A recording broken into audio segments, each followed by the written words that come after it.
নমস্কার, আমি শান্ত। আশা করি আপনারা ভালো আছেন।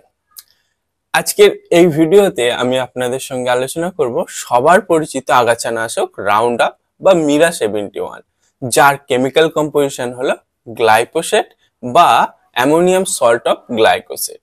এই কেমিক্যাল কম্পোজিশনের যেসব আগাছানাশকগুলো হয় সেগুলো কিভাবে কাজ করে আগাছার বিরুদ্ধে, আমরা এই কেমিক্যাল কম্পোজিশনের আগাছানাশককে কখন কিভাবে ব্যবহার করলে সবচেয়ে বেশি কাজ পাবো, এর পাশাপাশি এই আগাছানাশক আমরা ফসলে ব্যবহার করার পাশাপাশি কতটা লাভ পাবো এবং কতটা পরিমাণ ক্ষতি করে ফসল এবং পরিবেশে, সেই বিষয়টা নিয়েও এই ভিডিওতে আলোচনা করব। এর পাশাপাশি আলোচনা করব যে গ্লাইফোসেট কেমিক্যাল কম্পোজিশনের আগাছানাশক বাজারে কোন কোম্পানির কি নামে কোন কোন কম্পোজিশনে পাওয়া যায় সেই সব বিষয়গুলো নিয়ে। এই গ্লাইফোসেট হলো ফসফনিক অ্যাসিড শ্রেণীর আগাছানাশকের অন্তর্গত। বিশুদ্ধ অবস্থায় ক্লাসিত হয়ে থাকে, অর্থাৎ লবণের মতো হয়ে থাকে। আমরা যখন গ্লাইফোসেট এর যে বোতলগুলো দেখি তার গায়ে কিন্তু গ্লাইফোসেট সল্ট বলে লেখা থাকে, অর্থাৎ এটা বিশুদ্ধ অবস্থায় ঠিক ক্লাসিত লবণের মতো হয়ে থাকে। খুব সহজেই আমরা যে বাজারে গ্লাইফোসেট এস.ল বা ডব্লিউজি ফর্মে পাওয়া যায় সেই সব গ্লাইফোসেট কেমিক্যাল কম্পোজিশন যেগুলো পাওয়া যায়, যে আগাছানাশকগুলো, সেগুলো খুব সহজেই কিন্তু জলে গুলে যায় এবং খুব সহজেই কিন্তু মাটিতে নষ্ট হয়ে যায়। মানে এর যে কেমিক্যাল স্ট্রাকচারটা মাটিতে খুব সহজেই ভেঙে যায়, অর্থাৎ মাটিতে বেশি দিন স্থায়ী হয়ে থাকতে পারে না। এবার আসি এই গ্লাইফোসেট গ্রুপের যে কেমিক্যাল কম্পোজিশনের যেসব আগাছানাশক বাজারে পাওয়া যায় সেগুলো কিভাবে কাজ করে। যখন আমরা এই গ্রুপের আগাছানাশককে গাছের পাতায় বা আগাছার উপরে স্প্রে করা হয়, স্প্রে করার সাথে সাথে কিন্তু গাছের যে সবুজ অংশ সেটা দ্বারা শোষিত হয়। শোষিত হওয়ার সাথে সাথে গাছের ডগা থেকে এবং গাছের গোড়ার শিকড় পর্যন্ত সর্বত্র ছড়িয়ে যায়। ছড়িয়ে যাওয়ার সাথে সাথে কি হয়, গাছের যে মেসোফিল কলা আছে সেই কলার উপরে ব্যাপকভাবে প্রভাব বিস্তার করে, যার ফলে গাছের পাতার ক্লোরোফিল আস্তে আস্তে নষ্ট হয়ে যায়, গাছ হলুদ হতে থাকে। এর পাশাপাশি গাছের যে শারীরবৃত্তীয় কাজ, অ্যামাইনো অ্যাসিড সংশ্লেষ, তারপরে উৎসেচক তৈরি, শিকড় দ্বারা যে উৎসেচক সংগ্রহ হয় সেই সংগ্রহ, এছাড়া সালোক সংশ্লেষেও বাধা দেয়, যার ফলে গাছের যে ডগার বৃদ্ধি বা শিকড়ের বৃদ্ধি বা ফল ফুল আনার জন্য যে উৎসেচক তৈরি হয় সেগুলো টোটাল বন্ধ হয়ে যায়, যাতে গাছ আর ফল ফুল দিতে পারে না, গাছ পঙ্গু হতে শুরু করে। এটা করার পাশাপাশি গাছের যে ক্লোরোফিল নষ্ট হয়ে যাওয়ার ফলে গাছ আর খাবার তৈরি করতে পারছে না, যার ফলে হলুদ হয়ে প্রায় 4 থেকে 5 দিনের মধ্যে গাছ কিন্তু আস্তে আস্তে মারা যায় এবং শিকড় পর্যন্ত নষ্ট হয়ে যায়। বেশ কিছু গাছ আছে যাদের শিকড় বা গাছের কোনো একটা অংশ থেকে গেলে সেখান থেকেও বংশ বিস্তার করতে পারে, যেমন হচ্ছে সাঞ্চে, দূর্বা, এগুলো। কিন্তু এদের ক্ষেত্রে যেহেতু ওই গাঁটগুলো বা ওই অংশগুলো নষ্ট হয়ে যায়, তাই আর দ্বিতীয়বার ওখান থেকে কোনোভাবেই ওই গাছটি জন্ম নিতে পারে না। এইভাবে কিন্তু এই গ্লাইকোসেট গ্রুপের যে আগাছানাশকগুলো হয় কাজ করে। এবার বলি কোন কোন আগাছার উপর কার্যকরী। কোন কোন আগাছার উপর কার্যকরী বলাটাও ভুল, কারণ এই গ্লাইফোসেট গ্রুপের কেমিক্যাল কম্পোজিশনে যেসব আগাছানাশকগুলো হয় সমস্ত ধরনের গাছের উপর কার্যকরী। ফসল থেকে শুরু করে সমস্ত ধরনের আগাছা এবং সমস্ত ধরনের যে বড় গাছ সেই সব গাছের উপরও কার্যকরী হয়ে থাকে। দূর্বা, শামা, মুথো, পেনিসিলিয়াম, তারপরে হচ্ছে পার্থেনিয়াম, লালটিন, তারপরে বনতুলসী, এই ধরনের ঘাস, এছাড়া কার্পেট ঘাস, সিরিসিরাম, তারপরে হচ্ছে কলমি, আমরুল, যা রাস্তার ধারে যেসব বন গাছগুলো হয়ে থাকে সমস্ত গাছ, এছাড়া ছোট ছোট চারা যে আমরা গাছ লাগিয়ে থাকি, ফলের গাছ, এইসব গাছগুলো কিন্তু এই গ্লাইকোসেট যদি এদের পাতায় পুরোপুরি ভাবে পড়ে কিন্তু মারা যায়। এছাড়া বিভিন্ন ধরনের ফসল, ধান, আলু, পাট, এগুলোর উপরও পুরোপুরি ভাবে কার্যকরী হয়ে থাকে। এই গ্লাইফোসেট কেমিক্যাল কম্পোজিশনের আগাছানাশকগুলোকে আমরা কোথায় কোথায় ব্যবহার করতে পারি? আমরা রাস্তার ধার, বাড়ির চারপাশে আগাছা নিয়ন্ত্রণ করতে, এছাড়া মাচা জাতীয় যেসব ফসল আছে সেই সব ফসলের নিচের অংশে যে আগাছা জন্মায় সেখানে আমরা ব্যবহার করতে পারি। যেমন আঙুর মাচা জাতীয় ফসল, তার নিচে যে আগাছা হয় সেখানে আমরা ব্যবহার করতে পারি। পটল মাচা জাতীয় ফসল, তার নিচে ব্যবহার করতে পারি। টমেটো মাচা জাতীয় ফসল, তার নিচে যে নালার মধ্যে আগাছা হয় সেখানে ব্যবহার করতে পারি। এছাড়া বাগিচা ফসল এবং ফলের বাগান, আমের বাগান, লেবুর বাগান, এইসব বাগানের মধ্যেখানে যে আগাছা জন্মায় সেখানে আগাছা নিয়ন্ত্রণ করতে আমরা কিন্তু এই গ্লাইফোসেটকে ব্যবহার করতে পারি। এই গ্লাইফোসেট ব্যবহারে বেশ কিছু ক্ষতিকারক দিকও আছে।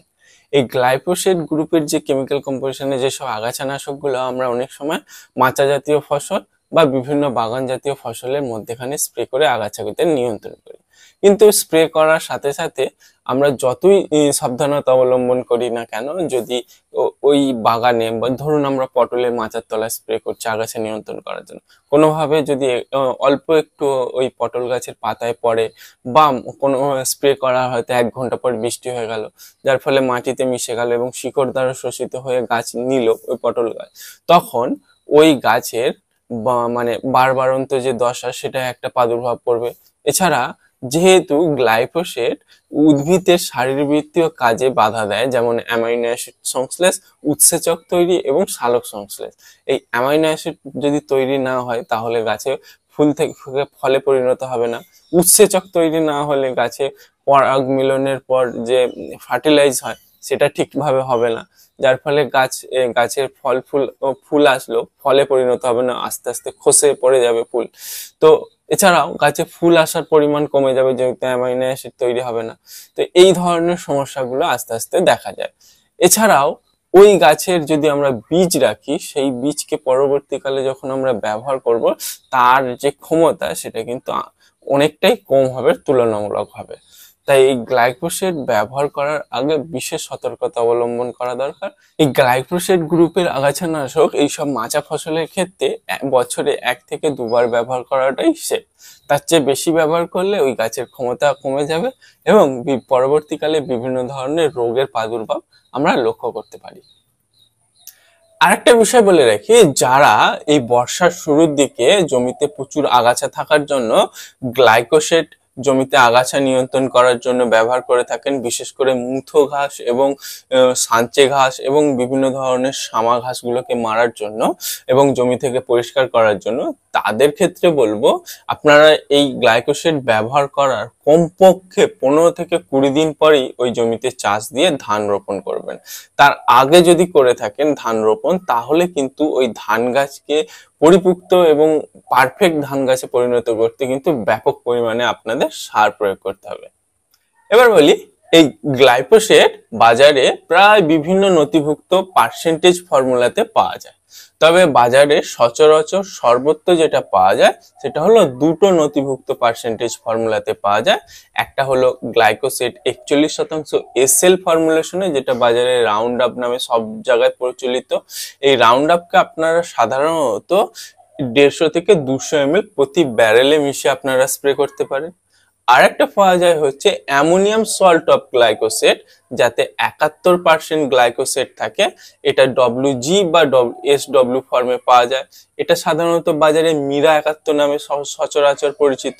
এটাকে সাধারণত আপনারা 100 গ্রাম প্রতি ব্যারেলে মিশিয়ে আপনারা স্প্রে করতে পারেন আপনার বাগানের আগাছা নিয়ন্ত্রণ করতে বা জমির আগাছা নিয়ন্ত্রণ করতে।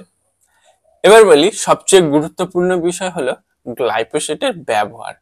আমরা অনেক সময় দেখেছি গ্লাইফোসেট গ্রুপের আগাছানাশক ব্যবহার করে কোনো রেজাল্ট পাওয়া যায়নি বা ভালোভাবে গাছ মরেনি। এর কারণও বেশ কিছু কারণ আছে। তো গ্লাইফোসেট ব্যবহার করার যে নিয়ম কানুনগুলো হলো সেটা হলো যে, প্রথমেই হচ্ছে স্বচ্ছ পরিষ্কার জল ব্যবহার করতে হবে। যেহেতু এটি একটি অন্তর্বাহী আগাছানাশক, তাই যদি আমরা স্বচ্ছ জল না ব্যবহার করি তাহলে গাছ খুব সহজে কিন্তু গ্লাইফোসেটকে তার শরীরের মধ্যে নিতে পারবে না বা গাছের শরীরের মধ্যে সহজে প্রবেশ করতে পারবে না, যার কারণে এই আগাছানাশক কাজ করে না। 2 নম্বর হলো, বেশ কিছু গাছ আছে যেগুলোতে খুব সহজে জল ধরে না, যেমন সামা জাতীয় ঘাস বা যেসব গাছের পাতা একদম চকচকে, খুব সহজে জল পড়লে খুব সহজেই ঝরে যায়। সেই সব গাছের ক্ষেত্রে আমাদের এই গ্লাইফোসেট স্প্রে করার সময় অবশ্যই স্টিকার মেশানো প্রয়োজন, তবেই কিন্তু গাছের পাতায় জল ধরবে এবং সেটা খুব সহজে গাছ টানতে পারবে। এছাড়াও আরেকটা কারণ হলো, আমরা গ্লাইফোসেট বা আগাছানাশক অনেক সময় প্রচন্ড রোদেতে স্প্রে করি। প্রচন্ড রোদেতে স্প্রে করার সাথে সাথেও এই গ্লাইফোসেট কাজ করে না, কারণ গ্লাইফোসেট আমরা যখন আগাছানাশক প্রচন্ড রোদে স্প্রে করি, তখন স্প্রে করার সাথে সাথে যেহেতু স্প্রে করার সময় আমরা যে জল স্প্রে করি সেটা ছোট ছোট জলকণা, যা স্প্রে করার সাথে সাথে গাছের পাতা গরম হয়ে রয়েছে তার উপরে পড়ার সাথে সাথে কি হয়, সেটা বাষ্পীভবন হয়ে উদ্বায়ী হয়ে যায়। যেহেতু গ্লাইফোসেট এক ধরনের লবণ গোত্রের অন্তর্গত, তাই খুব সহজেই জলীয় বাষ্পটা উদ্বায়ী হয়ে যায় এবং লবণটা আস্তে আস্তে গাছের পাতায় লেগে থাকার কয়েকদিনের মধ্যে আবার ঝরে পড়ে যায়, যার ফলেও আমরা দেখতে পাই যে প্রচন্ড রোদেতে যদি গ্লাইফোসেট স্প্রে করা হয় তাহলেও কিন্তু গাছ নিতে পারার কারণে কাজ করে না। এছাড়া গ্লাইফোসেট ব্যবহার করার পর 4 থেকে 5 ঘন্টা অবশ্যই বৃষ্টি না হয় সেদিকেও আমাদের লক্ষ্য রাখতে হবে, সেরকম একটা দিন দেখে আমাদের স্প্রে করতে হবে। এই গ্লাইফোসেট রাউন্ডআপ বা মিরা 71 ছাড়া আর কোন কোম্পানি কি নামে পাওয়া যায় তার নামের লিস্ট আমি এখানে দিয়ে দিলাম। আপনারা এই নামের লিস্ট দেখে আপনার বাড়ির আশপাশের আগাছা নিয়ন্ত্রণ করতে বা ফসলের মধ্যেখানে আগাছা নিয়ন্ত্রণ করতে আপনারা কিন্তু আপনার এলাকায় যে কোম্পানির গ্লাইফোসেট পাওয়া যায় সেই কোম্পানির গ্লাইফোসেট নিয়ে আপনারা প্রয়োগ করতে পারেন। তবে আপনাদের আবার একবার সাবধান করে দিই যে গ্লাইফোসেট যদি মাত্রার অতিরিক্ত ব্যবহার করেন তাহলে ফসলের ক্ষতি হতে পারে, তাই এটা ব্যবহার করার আগে আপনারা একবার ভাববেন। আজ এই পর্যন্তই, আবার দেখা হচ্ছে পরবর্তী এক ভিডিও। ভালো থাকবেন এবং আপনার ফসলের যত্ন নেবেন।